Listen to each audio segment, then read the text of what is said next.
رمضان المبارک میں تراویح 4 تراویح کے بعد جو دعائے تراویح پڑھی جاتی ہے، تسبیح تراویح جس کو کہتے ہیں، تو کیا پڑھنا مسنون ہے؟ جی، یہ تسبیح تراویح بہت مشہور ہے اور لوگ اس کے بڑے بڑے اشتہارات اور بڑے بڑے وہ پمفلٹ بنا کر اس کو شائع کرتے رہتے ہیں. وہ مسجدوں میں بھی اس کو لگا کر رکھا جاتا ہے قبلہ کی دیوار کے ساتھ.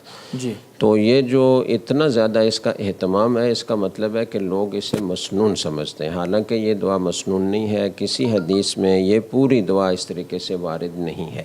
ٹھیک ہے. اور البتہ اس کے بعض کلمات بعض احادیث میں وارد ہیں، اور اس میں سبحان ذی الملک والملکوت یا سبحان ذی الجبروت والملکوت، سبحان والکبریاء والعظمہ، اس طرح کے الفاظ ہیں جو مختلف احادیث میں وارد ہیں. ٹھیک ہے. لیکن یہ پوری دعا اس کو تسبیح ملائکہ کے نام سے ایک حدیث کے حوالے سے پیش کیا جاتا ہے، لیکن وہ حدیث انتہائی کمزور ہے.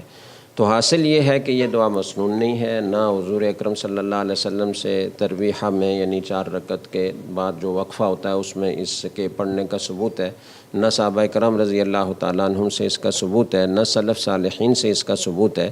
سب سے پہلے علامہ کوہستانی رحمہ اللہ تعالیٰ نے اسے اپنی ایک کتاب میں ذکر کیا، اور علامہ شامی رحمہ اللہ تعالیٰ نے ان سے نقل کیا، اور اس کے بعد پھر یہ فقہ کی کتابوں میں اور فتاویٰ میں رائج ہونا شروع ہوئی. تو اس کا سنت سے ثبوت نہیں ہے.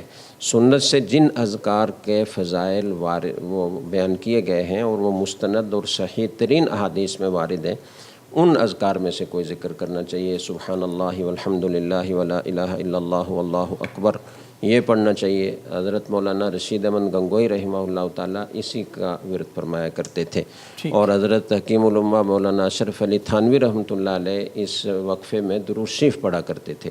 تو ان کلمات کے درود شریف کے فضائل چونکہ بہت ہیں، تو جو مستند احادیث سے مسنون اذکار منقول ہیں جن کا اجر بھی بہت زیادہ ہے، تو انہی کا اہتمام کرنا چاہیے. کوئی خاموش بیٹھا رہے تو بھی جائز ہے، اس میں ذکر کرنا کوئی فرض واجب نہیں ہے.